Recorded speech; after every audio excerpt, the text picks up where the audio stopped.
Hey, friend, welcome back. Or if you're new here, welcome home. I'm Francis, and this is the Unexpected Detour. Where in life detours are inevitable. Let me ask you something. What would you do if, in a matter of moments, everything you knew, everything you built was suddenly gone? Not slowly, not over time, but in an instant. Today's episode is about one of those moments because sometimes the detour doesn't knock gently. Sometimes it comes like a storm.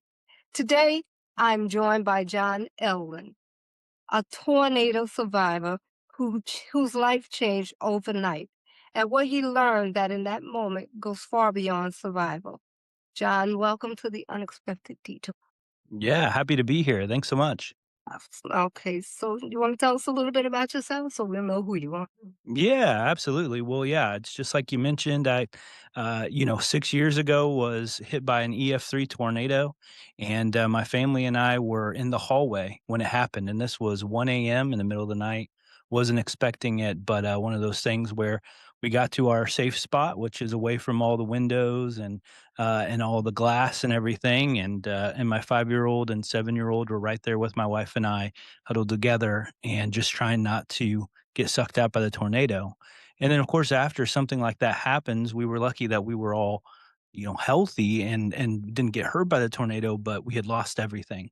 And so, just like I love the name of your podcast, Unexpected Detour, because now everything's changed. Our house was completely destroyed. Our two cars were destroyed, and our whole life just changed in a matter of seconds. And so it's been a hard 6 years. How did your kids, were they okay? How did they respond? Well, because it happened at 1 a.m., it was kind of a blessing in a sense because I don't think they really knew they were, in the middle of kind of being asleep and then gotten kind of woken up to my wife and I picking them up and taking them into the hallway. And then when it went over top of us, it was definitely really loud. But even when we talk to them now, they're like, yeah, we weren't really sure what was going on. Were we in a dream? Were we not? And then after the tornado happened, obviously they lost everything. My daughter's 8th birthday was 2 days after the tornado, but what they learned from that was that community comes around you and community loves on you, and so she got more presents probably than she's ever gotten in her life on that 8th birthday. Mm.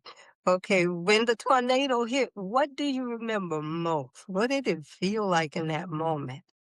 Yeah, so it was the most intense amount of pressure to start off with, right? So everybody talks about how it sounds like a train, but it sounds more like 5 jet engines that just kind of rumble your chest. And it's so loud and you can feel it. And then the pressure drops. And so my ears popped. And then all the windows pop, pop, pop, pop, pop, pop. And then the wind comes and it starts blowing and pushing insulation, glass, mud, everything you can imagine starts to kind of shove underneath the doors for us, right? And so luckily that's why you stay in the middle of your house so you can be away from all of that. And it just was the most amount of wind I've ever felt. And then as it goes over you and it starts to go away, you feel the suction. You feel it sucking you out. So I literally was feeling it sucking me back, kind of like if you've ever been on a water tube on the back of a boat.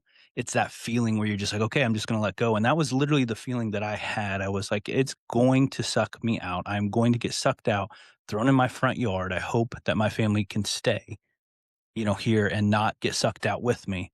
But, you're just kind of at the mercy of it. You're just like, okay, this is going to happen. And then it just stopped. And after the tornado, it's dead silence. No rain, no thunder, no lightning, just dead silence. And then that's where you start to realize, like, okay, we got to get out of this house because it's unsafe. And you expect 911 to be there, the fire trucks and the police cars and all that. But this tornado had already been on the ground for 10 miles and went directly through like downtown. And so they were all worried about that. So when I called 911, they didn't even answer. So we had to figure out how to get out of that house safely. So there was no rescue teams or anything available. No, They they got didn't. hit too then. Yeah, yeah, they were busy with, kind of a more populated area, so our neighborhood, they didn't get there for 3 hours. Oh, wow. Yeah. Excuse me. I'm sorry. It's allergy season. Yeah, I'm sorry. understandable. So you already answered the question about were your children with you. You said yes. How to Mhm. protect them physically and emotionally, though. Yeah, so, in the moment, I did kind of what I learned in school, which was, if a tornado comes around you, you cover the back of your head. So literally got on top of them and we covered the back of our heads, and that kept us from getting glass or insulation kind of shoved into our head, right? Because that's going to be the most vulnerable part. We did get some scratches, all up and down our back and our arms and everything, but it did keep us protected from getting more serious injury. And then when you think about after a tornado, you still have tornado season that's right around the corner. I mean, this happened in March. Tornado season is going to be March, April, May. Really, April, May is going to be kind of the more intense part. So there were still tornado watches, tornado warnings that were happening after the tornado. And so that was something where we had to figure out how do we lower storm anxiety? Because it's understandable that they would be scared of storms. And so we came up with this idea called the old man story. And the old man story is basically telling them how rare it is that a tornado would even happen, and that an old man has to have all the ingredients to bake a cake and has to bake that cake in an oven, which a lot of times the old man gets lost and doesn't get to the oven on time. So it was a way for us to tell them, like, okay, there is a chance.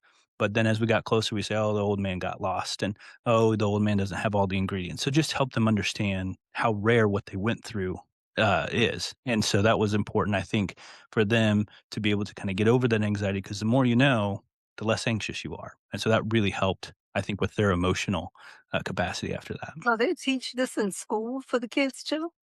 Well, ideally, I mean, that's a little bit why I started, my organization. I just started it actually this year, and it's called Edlin Tornado Solutions, because there's not a lot of that type of thing. That was something that I was just trying to help my kids understand and just create it. I mean, it's always talked about how there needs to be the right ingredients for a tornado, but I kind of just took it a step further for what they needed, which was old man and he gets lost, and kind of help with those steps. So I teach that online, on an online tornado safety course, on tornadosmart.com.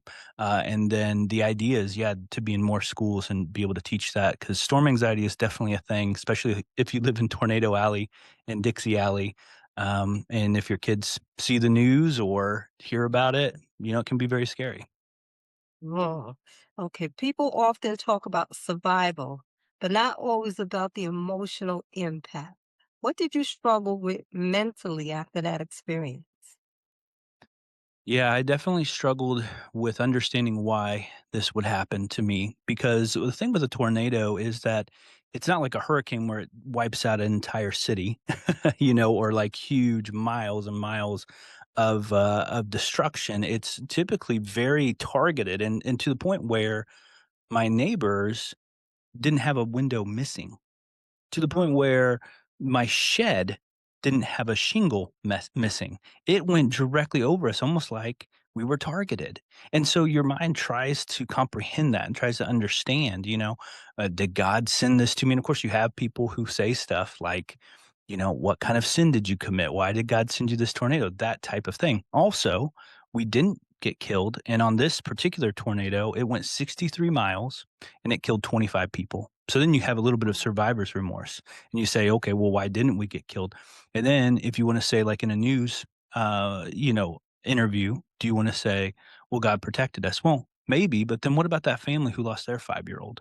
Did God not protect them? Did they not say the right thing?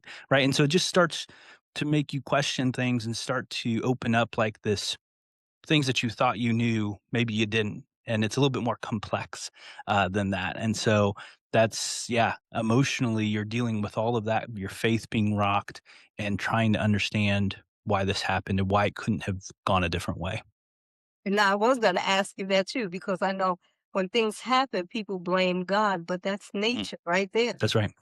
That's a That's part right. of nature. That's And, right. and they live out there, so they already know that this is Hmm. tornado alley, so it's Hmm. bound to happen. I That's right. never knew it was a long season. I thought it was just occasionally. Yeah. Yeah. Oh, so it's for like 3 months then. Yep. Absolutely. Yeah. Oh, so you still got April and May Hmm. to go. Yeah. Oh, what That's did right. it look like when you went outside? When we went outside after the tornado hit, it Mhm. was calm, eerie calmness. Of course, all the electricity is out. And it looked like a bomb went off, honestly. There was an orange sky. It was quiet. It smelled like propane and cut wood and mud. And you'd think again, you'd have neighbors that come out and are there to help, and neighbors that are like, "Hey, are you guys okay?" That kind of thing. But everybody's shocked. Everybody doesn't know what's going on. And so they all stayed in their houses. And honestly, it's not very safe to be out after the tornado hits, right? Because there's down power lines everywhere. There's trees everywhere, and so it's really hard even to get to the neighbor's house. Now, we lived in a neighborhood where we were all on acre plots, so that made it even more difficult maybe than if you live in a Right. neighborhood where you're closer. But still, like our closest neighbor friend, she was hunkered down in her bathroom holding her dog and scared to go because, we had a dog too. Did we think to back the leash? Did we think to have the leash? No, of course not. So then what are you gonna do? Let your dog run around and be around the down power lines and everything? So you try to find a safe place for them to be. And so it's all those things that you're trying to like take care of after this. The adrenaline's kicking in, and you're trying to figure out what to do. And a lot of times you don't go and help your neighbor because you're just trying to survive yourself. So afterwards, there was not a lot of help and screaming and all this kind of stuff. It was just silence. So the help that they don't come out and help, I guess, because 'cause they're still in shock. Can be, So yeah. it's not a matter of being selfish, it's just Mm-mm. the Right. whole shock of this happening. That's right. You've grown up in that though? No, I mean, not necessarily. So, I mean, I definitely grew up in Tornado Alley, and I think that's where I started to get real cocky about it. Like, I knew tornadoes. I would be the guy out there looking at tornadoes, and following all the storm chasers and watching Twister. And, I just loved tornadoes. I thought they were so cool. But when it happens at night, you don't go out there and look at it. When it happens at night, it's terrifying. Right. And I had certain ideas about it. Even like I even thought like we live in a valley, and so if a tornado came, it would just hop over us. That was a myth that I believed. And there's lots of myths that people believe. And so that was one of them. And it literally obviously didn't. It didn't jump over us. It went right on Right. top of us. And so the valley didn't matter. People say, oh, if it's around a river, like that won't matter. They can't jump over a river. Well, that's not true. It goes over rivers all the time. So you just got to educate yourself and make sure that you know that, because you can get in a bad situation thinking like, "Oh, it'll never happen to me," but then when it does, it does. Wow. That's really that's something. Okay, let's see. How do you help families prepare for disasters? And what are two things every family should do right now that most people overlook? Yeah. So, right after the tornado, there were a lot of people who wanted me to share my story because it's an intense story, and they just kind of wanted to hear about it. So I would, and then they would ask those questions like, "Oh, what? Oh my gosh!" Like I was thinking about that. What would I do? And I had to really think about that because I was just surviving, just doing what I did, and didn't really like take time to think about that. And so, a lot of times what I tell people, and I decided to go ahead and write a book called Tornado Survival Guide. It's on Amazon. So if you put in my name and then you say Tornado Survival Guide, that pops up. And it's real short because I wanted to keep the cookies on the bottom shelf. I wanted everybody just to be able to read it real quick and be able to get the information. But that first thing is kind of what I already talked about. Don't believe the myths. Because if you believe the myths, then you're not going to go ahead and prepare. And so nothing really matters if you're just believing it's gonna hop over you or you're by a river, so it won't hit you, that kind of thing. So you can't So believe the those are myths. the myths that they would say. Those are the myths. Those are the myths. Oh, Yeah, yeah. So I have a whole list of them and why they're not true and why they're scientifically backed up, to where that's not the truth. And so because again, people are like, "Oh, yeah, I would prepare for a tornado, but it's not gonna hit me because whatever." well, they'll say So they're protected by God, but it's an right? act of nature. So, Right. That's yeah. right. You got to prepare. And so that would be so you don't believe the myths, and then that makes you prepare, and that would be the number one thing is have a plan. So you want to know where you're going, and luckily we did. We did know where to go. We knew to go in the hallway, away from windows, so that because if we would have been on an outside window, when you think about how tornadoes happen, they, bust out all the windows and then those outside walls cave in. And when I opened up the door to my bedroom after the tornado, there was a brick wall on top of our bed. Ceiling Wow. was gone, walls are gone, and the wall is literally on top of my bedroom. So if I wouldn't have gotten up, we would have hung out there, boom. brick wall on top of us. When I opened up my daughter's room, brick wall sucked out, no ceiling, no anything, right? And so it's just a reminder of how powerful these things are. And so when you don't believe the myths and you understand that these are something that should be taken seriously, then you got to have a plan. Say, this is where we're going. This is our safe spot. And then go ahead and pack what I call a tornado go bag, which is now what my company sells at Edlin Tornado Solutions. We sell the course and then we sell a go bag that has just what you need because you can buy survival kits on Amazon, but they're packed with like food and water and shovels and things that you really just don't need. I mean, when you're hit by a tornado, we did wait 3 hours to get help, but Walmart's still open down the road. So I don't need Mhm. Your water. car was operable? My car wasn't, but we had a friend who came and got us. Oh, I'm just okay. saying we're not stuck out there for 5 days with no food. That No, doesn't no, I was happen with just tornado. wondering, did the Yeah. car get a It got smashed by a tree. Yeah. Both cars were out in the back. They weren't in the garage, and they got smashed by a gigantic tree, both of them completely crushed. And it took, like, 2 weeks to get that tree off we of don't me. have those in New York, but Uh-huh. when it goes like that, it's really sucking things up into that, funnel? Yep. Yeah, it sucks when it throws it around, and so, like, we had stuff in our yard from 2 blocks down the road, and there were things that we never found because it just sucks it up, and then it throws it wherever it wants to throw it, sometimes 3, 4, or 5 miles away. Oh, Um, wow. but, yeah, I mean, I would say that's the main thing is you gotta have that plan, and then you gotta have the things that you need in that go bag for light, like, I really wish we would've had a lantern. I really wish we would've had a first aid kit just to make sure that we were all okay, a whistle in case we got trapped under debris, and then also, just having, the knowledge is the most important thing of what you actually need. So no building material can withstand this tornadoes, huh?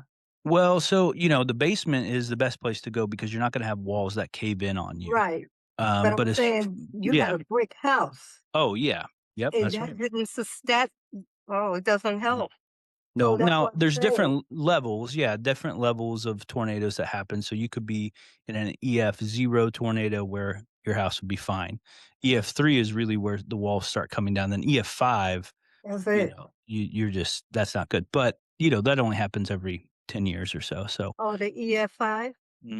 yeah, yep, that You've was never like Joplin. experienced that one, though. No, no. In fact, I've talked to Oh, a few God. people, survivors of the Joplin tornado, which, is close by.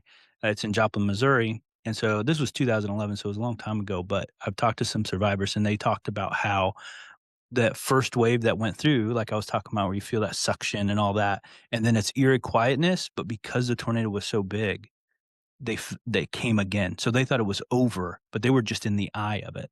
So luckily for us, with an EF3, that was not the case. But for an EF5, it was like they felt the silence, but then they were just in the middle of the tornado. So some crazy, it's very, very powerful.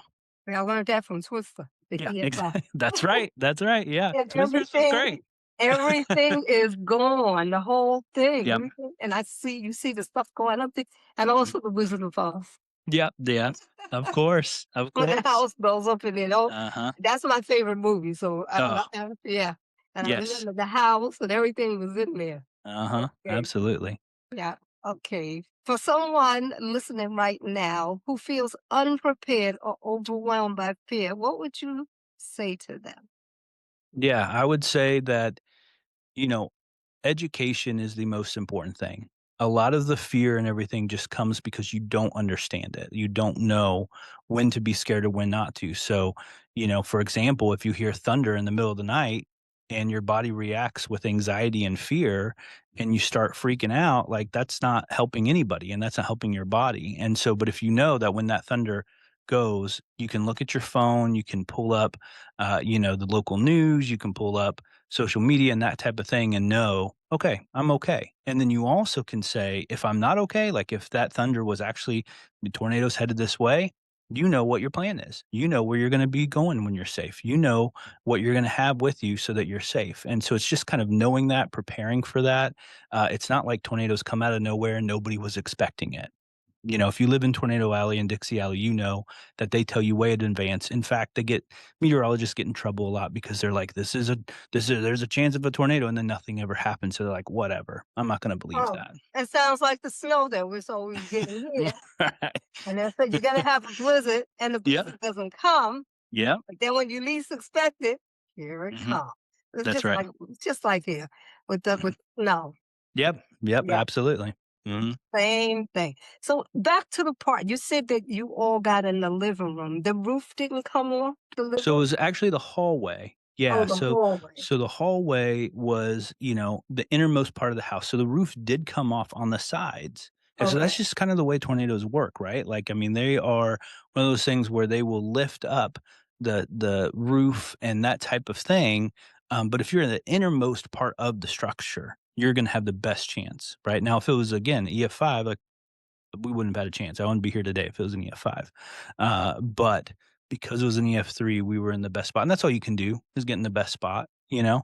Now, you know, we have a basement and so we can withstand an EF5, but an EF3, you know, you just want to prepare for whatever you can. And so that would be in the hallway. So even though the roof blew off, you know, on our house, we did not see an open sky. It was still covered. The drywall was there, and most of the roof that was off was on the sides. Well, tell us about your organization so other people who Mhm. are listening and they live in that tornado alley, they'll be versed on how they can get involved with Yeah. you because you're doing wonderful things. Oh, thank you. Yeah, it's been a blast, honestly. I've loved putting this bag together.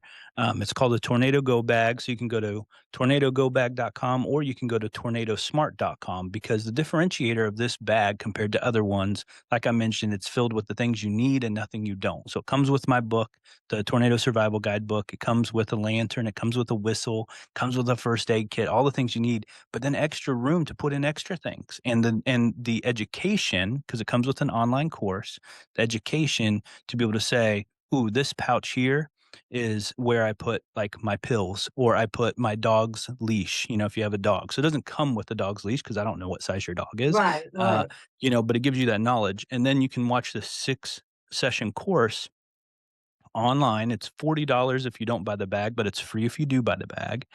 And then you can get that education and start to think through those things, build your family plan.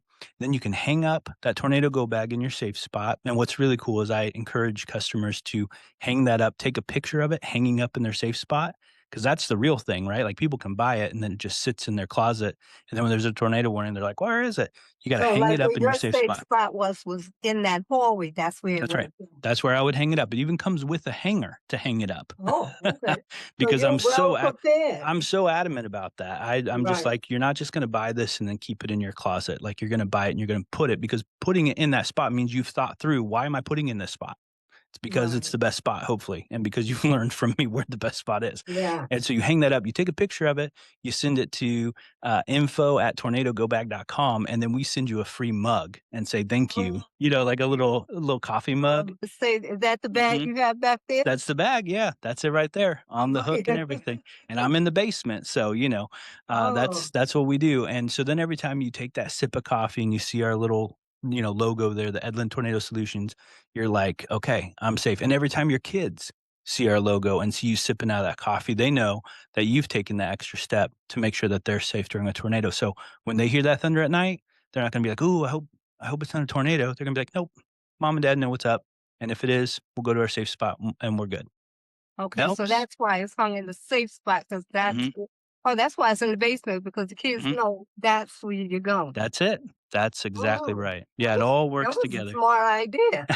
That Well, was it's the things very I wish I would have done ingenious of you. because, you know, I had about 5 minutes to get where I needed to go, and if I would have been looking for that go bag, that would have been a problem, and the other thing that I teach is, you know, it's got room for your laptop because our laptop was literally smashed by that Oh, huge brick wall that I was talking about. So I say, before you go to bed, like, before went to bed, it said that there was a tornado watch, there's a chance of a tornado, but my wife and I didn't care, right? We were just like, "Whatever."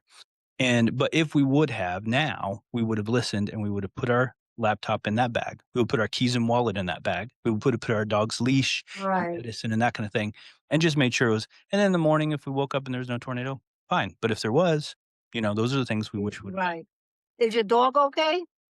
Yeah, yeah, no, she did great. So it was so amazing. We had a friend who came by 2 days afterwards and was like, "Can I help you with anything?" And I said, "Well, my dog's still got like insulation in her fur." And so he took her to get a bath, and that was really special, and she got all cleaned up, and they gave her a free bath, and so she did great. Now, unfortunately, she was old, when it happened. She was 11, and she died from cancer at 13, so just a couple years, yeah, but so she survived a tornado and, was great to just have around, and she kinda found her way in that safe spot too, followed You us know, right there. have you gotten another dog?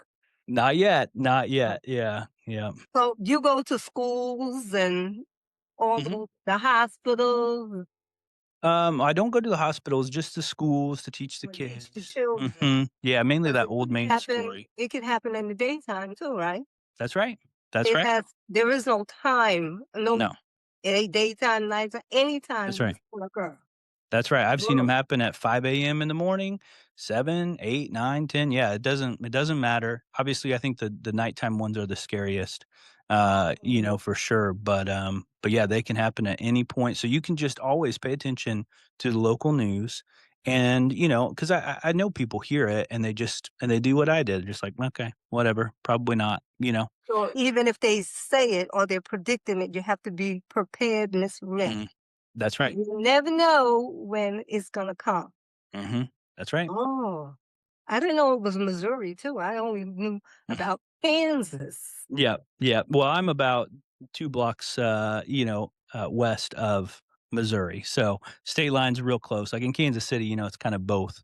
Like the But Kansas City Chiefs are in Missouri, so, we're right but there. they always would say that tornado alley, they've Yeah. always pictured Kansas Oh, as okay, yeah, this tornado alley, so I figured yeah. that was the only state that had 'em, but I know Mhm. Oklahoma City gets That's right. Oklahoma, Texas, Missouri, Texas? Arkansas. Yep, yep. Really? Uh-huh. Texas, Mm. Oklahoma, Arkansas, and then you got Dixie Alley, which is gonna be like Alabama, Tennessee, even Kentucky nowadays, there's a lot more up Oh, there. So you just gotta pay attention, and make sure that you are prepared and that you got your plan and that you're teaching your kids that it's okay yeah, to be, aware of this right. and because we got a plan.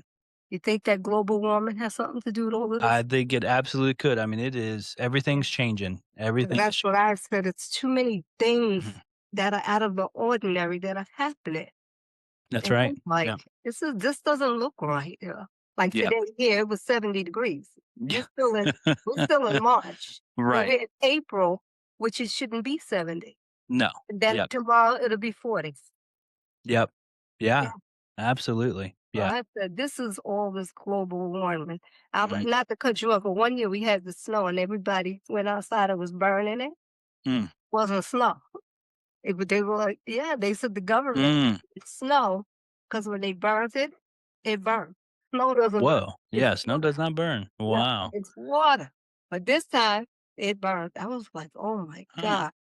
And my Wow. son was like, Ma, I told you that was not real snow. It's the Wow. government. Yeah. Wow. Yeah. Wow. Yeah. Because he even questions those, those planes that used to come over and they would write in the sky. Yeah.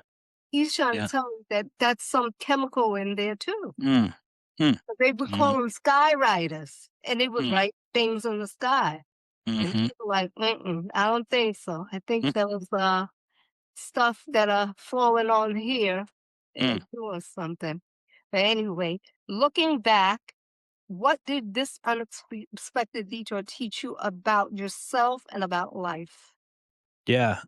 It definitely taught me about the importance of helping others and looking for people who might be going through a hard time, right? Because when I think about how the community came around us and loved on us, it was just incredible. Even to the point where I would walk into a restaurant and I think people can just tell that like tornado survivors, like we just lost everything and that kind of thing. And the waiter was like, "Hey, are you guys okay?" To my wife and I. Where like, "Well, we were just about a tornado," and he got us Irish coffees. He paid for our meal, and he got us a gift card to have lunch on him the next time. And that generosity and that attune, like being in tune with people who are hurting. I feel like now I've been more open to that and looking for that, when in the past it was just like, whatever, we're all just doing our thing. But now I'm looking for people who might be going through a hard time, who might be struggling with trauma, and that type of thing. And I really want to come alongside of them and just do even the smallest gesture makes a huge difference when you're going through that pain. I'm sure emotionally you Mhm. deal with it, Yeah. especially so when people move out there, Mhm. do they tell them that, Yeah, I don't know. I mean, there's a lot of people who move from, California and that type of thing. I was talking to a realtor the other day who said, like, yeah, whenever people come in from California, they're always like, now I've heard about these things called tornadoes. So that's part of, I mentioned to this realtor, I said, you give him, my course out, and, I set up a coupon code for him so he could get a discount on that, because I want everybody to have the awareness. Because if you don't, if you're from California, and you hear about a tornado watch and a tornado warning, like, what are you gonna do? Not be prepared. So I think Right. education's a big part of that. Yeah, well, that's a good thing. I hope the realtor got one of those bags in his safe space. That's right. Yeah, because he'll need one too. Mhm. That's Right right. in his office, since you said it can happen at any time. That's right. Yep. So the Yep. schools would have them too then, correct? Well, I mean, not necessarily need the bags per se, but the education on what to do. I think the schools are going to have your backup generators and hopefully already a survival plan. It's more that I encourage the kids to go home and make sure that the parents have what they need.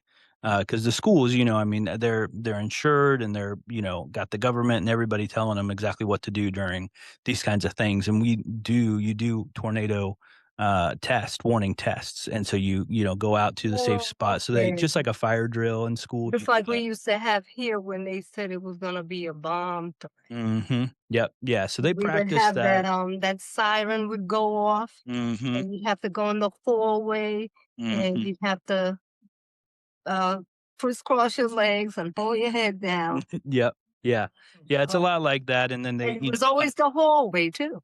right. It's always, yeah, gotta be away from broken glass and things like that. So, yeah, I feel confident in the way that the schools are handling it. It's just that, each kid needs to be able to take it seriously, so that even when they grow up and they become like me, an adult out there, and they go tornado after tornado, tornado watch after tornado watch, nothing happens, and then they get kind of lazy with it. They need to remember my story and say, well, actually it can happen. Yeah. I hope they give, homeowners, insurance for these tornadoes, don't you Yeah, know? yeah, and we had insurance, which was super helpful, and I mean, it was a headache, to go through because you gotta label all the stuff that you lost, Right. but absolutely, that was, yeah, I don't know what we would do without insurance, so that was a Yeah, blessing. I was wondering because I know Mm, here now we have flood insurance where I am mm, because when it would rain, it would mhm, flood some of the people's basements. mm, So we had to get flood insurance. yeah. I was wondering because I don't in California, I don't even think they have earthquake insurance. Yeah. Well, and I'm sure certain areas, so we didn't rebuild, like, the house got torn down, then we rebuilt, but we sold it because we just couldn't be back in that neighborhood. Oh, okay. And so we moved to a different place, but, I wonder what the insurance would have been like for someplace that's already been hit, because, I mean, this is a myth, so it's not necessarily true that it, like, hits the same places, but it can. Well, some of the myth is that it can't hit the same place twice, but it can. And some of the myth is it always goes to the same place. Well, that's not true either. But I'm just saying, like, if you rebuild your house, it can get hit again. So, Have you ever noticed that it has hit the same place? oh, absolutely. There's lots of stories like that. Not in my neighborhood, in my old No, neighborhood, I'm but saying you yeah. growing up out there because you're from Absolutely. out. Yep, absolutely. Yeah, yeah, I grew up watching them. Like I said, like, I loved it. I was in the Storm basement all the chasers. time. Yeah, storm chasers. And honestly, if that tornado woulda come during the day, I probably would have been out there looking at it. That's what I asked you. I know I watched Twister too much, but they really have those Dopplers in the Uh-huh. Yeah. Oh, Ooh. yeah. You Yep, know, I and it thought did. that was just a movie made up, okay? No, they actually do a lot of good research, and if you watch the newest one, Twisters, that just came Yeah, out. I watched that one. That's Yeah, funny. that And one's that so good. they have those Dopplers Mhm. going Yeah, they do, it's even incredible. though the guy was a bad guy and then he turned to be a good guy. Yeah, yeah, yeah. Don't give I away the said, ending. "Oh, I'm not." But I noticed that I remember the first one, and they had those Dopplers that were going up. Mhm. Yeah. They were supposed to be chasing those, Mm. twisters. Yeah. Yeah, Oh, and that so they can get all that scientific information, which then can get the notice out earlier because we understand how tornadoes work. That's why I'm a huge fan of storm chasers because they do so much of that groundwork, that dangerous work that it takes so that we get our phones that alert or the tornado sirens that go off. And the reason why we get it so early is because of and them. they're actually following these Mhm. twisters. Oh, yeah. They're going around. So Yep. what, they're right behind them or in front of them? Yeah. Yeah, usually behind or, Okay. like south, like they know exactly where to position it because a lot of times, tornadoes go, west to east. And so they can be on that south side and watch it go from west to east without being in the way of it. But it's always dangerous. The Dopplers too. Yep. Yep. The Dopplers will tell them, oh, see, now we talking about that movie. I remember that part. Yep. Yep. It's a good one. I remember that part Twisters. what you Yeah. said Uh-huh. about Yeah. north to east, Uh-huh. because Yep. I remember some in front, some behind, That's right. That's right. or some on the side. Yeah, they kinda triangulated it, so they could capture it, but it's great. I really appreciate all the work that they It do. looks adventurous, that job. I don't think I Yeah. would want it, but no, for me, it looks really, really like it's like an adrenaline rush. Oh, for sure. Yeah, yeah, no doubt. I think if I was out there too, I would probably be looking at it because it gives you a rush to just Yeah. see this really happen in life. Mhm. And Mhm. people are really chasing these twisters, That's and they're right. the scientists and everybody, and they're giving Mhm. you information. That's right. So they know before they're gonna come Mhm. because of those Dopplers. Yeah. Okay, Yeah. okay, John, thank you. Thank you for not just sharing your story, but for reminding us that in a single moment, life can shift. And yet, even in the middle of chaos, there is still clarity, there is still purpose, and there is still something worth holding on to. And to you listening, maybe your storm didn't come in the form of a tornado. Maybe it came in a diagnosis, a loss, a phone call, or a moment you didn't see coming. But here's what I want you to remember: you're still here, and that means your story is still being written. This has been the Unexpected Detour, where in life detours are inevitable. I'll see you in the next one. Okay, okay, okay. Great. Wait a Thank you. minute. Oh.